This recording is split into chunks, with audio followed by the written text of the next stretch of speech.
Ad hominem. Kalau debat tapi malah nyerang orangnya, bukan isi otaknya. Lo pernah gak sih lagi debat? Baik di tongkrongan, kelas, atau kolom komentar, terus bukannya argumen lo dibantah, malah lo yang diserang secara pribadi? Kayak, ih, lo siapa sih? Sok pinter banget. Terus lawan debat kamu bukannya ngebantah isi argumen kamu, malah nyerang kamu sebagai pribadi? Misalnya kamu ngomong soal politik atau agama, dia malah jawab, ah, kamu mah nggak usah sok tahu, kamu aja nggak pernah ngaji. Nah gengs, kalau pernah, selamat. Lo baru aja jadi korban salah satu jebakan klasik dalam debat, fallacy ad hominem. Dan yes, ini penyakit logika yang sering banget kita temuin, bahkan kadang kita sendiri yang nggak sadar ngelakuinnya. So, di video ini kita bakal bahas tuntas kenapa nyerang orangnya. Bukan isi otaknya, itu tanda logika lo lagi sakit. Argumentum ad hominem, atau biasa disebut serangan pribadi. Diambil dari bahasa Latin yang artinya menyerang orangnya. Jadi bukan nyerang argumennya, tapi nyerang siapa yang ngomong. Menurut Muhammad Nuruddin dalam bukunya Logical Fallacy, mengenali dan menghindari sesat pikir, ini termasuk salah satu logical fallacy alias kesesatan berpikir yang cukup sering terjadi, apalagi di dunia nyata dan jagat media sosial. Apa itu ad hominem? Ad hominem itu terjadi ketika seseorang tidak membantah isi argumen, tapi justru mengalihkan perhatian ke hal-hal yang gak relevan, kayak latar belakang, status sosial, atau bahkan masa lalu orang tersebut. Bayangin kamu kasih pendapat soal cara ngatur keuangan, terus ada yang bilang, ngapain dengerin kamu? Gaji kamu aja UMR, wajah menunjukkan kemenangan. Padahal, isi argumen kamu soal manajemen uang bisa aja benar dan masuk akal. Tapi karena kamu diserang secara pribadi, orang jadi mikir, iya ya, dia siapa sih? Nuruddin menyebut ini sebagai cara berpikir yang malas dan gak rasional. Karena bukannya mikir pakai logika, orang malah pakai emosi, gengsi, atau persepsi pribadi. Ini sering banget jadi alat buat menjatuhkan lawan secara murahan, tanpa benar-benar punya argumen kuat buat dibalas. Jenis-jenis ad hominem versi Nuruddin. Dalam bukunya, Muhammad Nuruddin ngejelasin beberapa varian dari ad hominem. Ini penting biar kita bisa ngenalin jenis-jenis serangan personal yang sering nyelip di obrolan sehari-hari. 1. Ad hominem abusive. Ini yang paling kasar dan frontal. Langsung nyerang orangnya. Contoh, dasar goblok. Argumen lo nggak masuk akal. Padahal harusnya ngebahas kenapa argumen itu nggak logis, bukan ngehina orangnya. 2. Ad hominem circumstantial. Menyerang situasi atau latar belakang orang tersebut. Contoh, ya kamu ngomong gitu soalnya kamu dosen, coba kamu jadi guru dulu deh. Ini kayak bilang argumen orang gak valid cuma karena status sosialnya beda. 3. Tu quoque, you tu fallacy. Alias, kamu juga begitu kok. Biasanya digunakan untuk menghindari kritik. Contoh, kamu bilang jangan nyampah, tapi kamu aja kemarin buang plastik sembarangan. Lah, iya sih dia salah, tapi bukan berarti argumennya soal gak nyampah jadi salah juga dong? Kenapa ini masalah? Serangan ad hominem bikin diskusi gagal fokus. Bukannya nyari kebenaran atau solusi, yang ada malah jadi adu gengsi dan ego. Dan lebih bahayanya lagi, orang yang nonton atau ikut debat bisa ikut-ikutan percaya sama serangan itu, padahal isinya kosong. Nuruddin wanti-wanti, kalau mau sehat cara berpikirnya, kita harus bisa bedain mana orang, mana argumen. Jangan sampai cuma karena nggak suka sama orangnya, kita jadi nutup mata sama isi omongannya. Tips biar nggak terjebak ad hominem. 1. Fokus ke isi, bukan siapa yang ngomong. Coba deh, kita mikir jernih sebentar. Kadang tuh ya, kita terlalu sibuk lihat siapa yang ngomong, bukan apa yang dia omongin. Padahal, argumen itu bisa dibilang valid atau enggaknya tuh harus dilihat dari isi logikanya, bukan dari wajah, status, followers, atau background orang yang ngomong. Gak peduli dia anak SMA, ibu rumah tangga, atau profesor, kalau logika yang dia pakai masuk akal, data yang dia kasih benar, dan cara mikirnya nyambung, ya harusnya didengerin dong.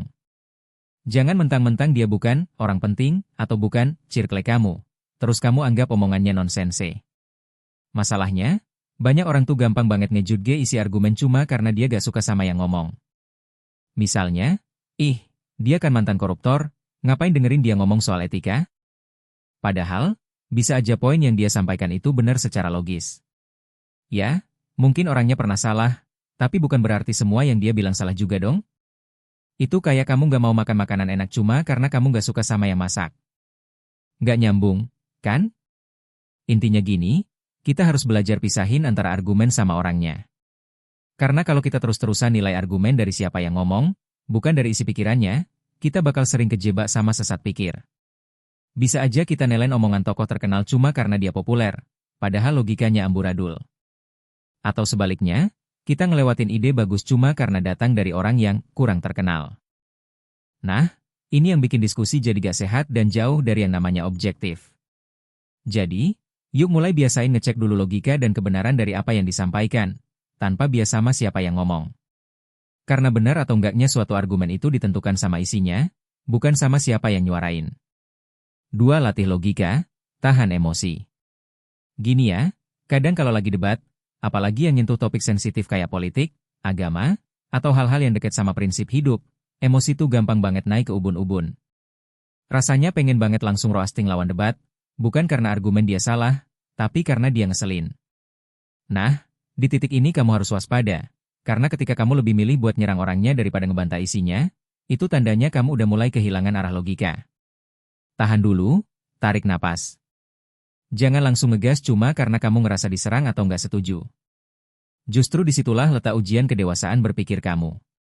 Kalau kamu langsung ngejudge atau ngehina orangnya kayak, ya ampun, pinter banget ya kamu sok tahu terus, itu bukannya bikin kamu menang debat, malah nunjukin kalau kamu nggak punya amunisi argumen yang kuat. Karena percaya deh, makin kamu nyerang personal, makin kelihatan kamu panik dan gak bisa ngelawan secara intelektual. Orang yang tenang pas debat tuh biasanya kelihatan lebih smart dan cool, karena mereka tahu mana yang harus dikritik, isi omongannya, bukan siapa yang ngomong. Mereka gak gampang kebawa emosi, karena mereka sadar debat itu bukan perang ego, tapi pertarungan logika. Dan kalau kamu bisa tetap tenang walau diserang, kamu bakal dapat respek bukan cuma dari lawan debat, tapi juga dari orang-orang yang nonton. Jadi intinya, kalau kamu ngerasa udah mulai panas, stop dulu. Daripada kamu ngeblunder dan malah ngeluarin serangan ad hominem, lebih baik ambil waktu buat mikir, argumen lawan ini salah di mana sih secara logika? Karena kalau kamu langsung main emosi, percayalah, itu bukan nunjukin kamu kuat, malah justru nunjukin kamu kehabisan logika. 3. Saring sebelum sharing. Pernah gak sih kamu scroll medsos, terus lihat ada orang yang kamu kurang suka, entah karena omongannya pernah nyentil kamu, atau emang vibes-nya gak cocok aja, lagi ngomong sesuatu yang sebenarnya make sense, tapi kamu malah refleks nyinyir atau langsung ikut-ikutan ngegas di kolom komentar? Nah, sebelum jadi kamu ngetik komen pedes atau repost dengan caption sarkas, coba deh pause sejenak dan tanya ke diri sendiri. Sebenarnya yang dia omongin tuh emang salah, atau aku cuma triggered karena aku emang udah males sama orangnya? Karena jujur aja, kadang kita tuh nggak sadar kalau kita ngejudge sesuatu bukan berdasarkan logika atau kebenarannya, tapi berdasarkan perasaan pribadi. Kita baper duluan. Bukan karena argumennya ngawur, tapi karena kita ngerasa, ih, dia lagi-lagi sok pinter. Atau, ini orang dulu pernah nyebelin deh, apapun yang dia omongin pasti nonsense. Padahal, bisa aja yang dia sampein itu benar, atau minimal layak dipertimbangkan. Tapi karena kamu udah males duluan sama orangnya, kamu jadi tutup kuping dan langsung ngecap, udah pasti salah nih. Kalau kayak gini terus, kamu bukan cuma jadi nggak objektif, tapi juga gampang kejebak dalam yang namanya bias pribadi. Dan lebih parahnya, kamu bisa jadi bagian dari kerumunan yang ngebully atau nge-cancel seseorang bukan karena argumennya lemah, tapi cuma karena nggak suka aja sama dia. Lama-lama kamu kehilangan kemampuan buat mikir kritis, karena udah biasa ngehakimi duluan sebelum mencerna informasi.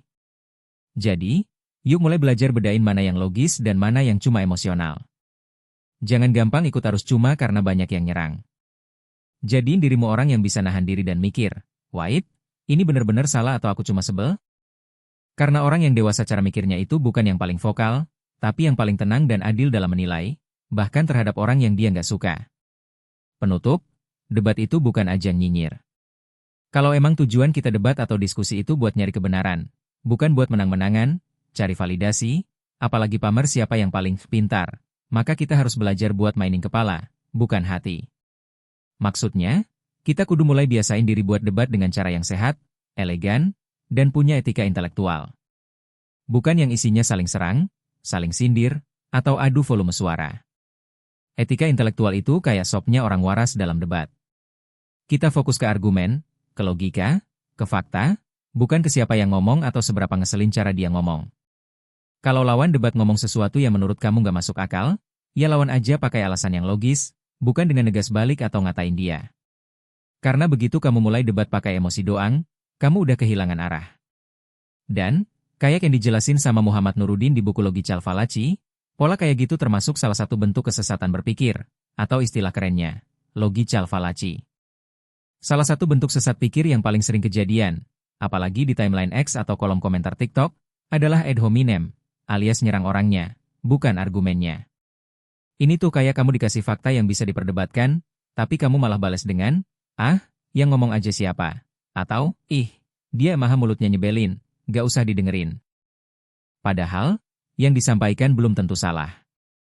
Tapi karena kamu udah gak suka sama orangnya, kamu langsung dismiss argumennya. Padahal nih ya, makin sering kita pakai gaya debat kayak gitu, makin jauh kita dari yang namanya kebenaran. Kita nggak lagi peduli mana yang logis, mana yang masuk akal, mana yang bisa dipertanggungjawabkan, yang penting ego kita menang, harga diri aman, dan perasaan puas. Tapi itu semua cuma bikin kita stuck di zona nyaman yang penuh ilusi, bukan pencerahan. Jadi, lain kali kalau kamu lagi debat, baik offline di tongkrongan atau online sambil scroll TikTok, dan kamu mulai ngerasa pengen nyerang orangnya, bukan ide atau pendapatnya, pause dulu sebentar. Tanyakan ke diri sendiri. Yang salah itu isi argumennya, atau aku cuma lagi kesel, triggered, atau baper? Kalau kamu bisa jujur sama jawaban itu, kamu udah satu langkah lebih dewasa dalam berpikir. Karena orang yang benar-benar cerdas itu bukan yang paling lantang teriak, "Kamu salah." Tapi yang bisa tenang, objektif, dan tetap waras bahkan saat debat lagi panas-panasnya.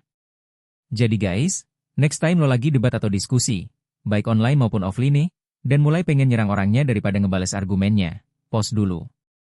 Tanyain ke diri lo sendiri, gue beneran ngebantah ide dia, atau gue cuma baper karena gak suka sama dia? Kalau lo bisa bedain itu, lo udah satu langkah lebih dewasa dalam mikir. Dan jangan lupa, debat itu bukan ajang pamer ego, tapi tempat latihan logika. Kalau konten ini bikin lo mikir ulang soal cara debat lo, langsung aja like, share ke teman yang suka debat Sokwin, dan subscribe biar gak ketinggalan bahasan logika lainnya. Stay logis, stay waras. PAC out.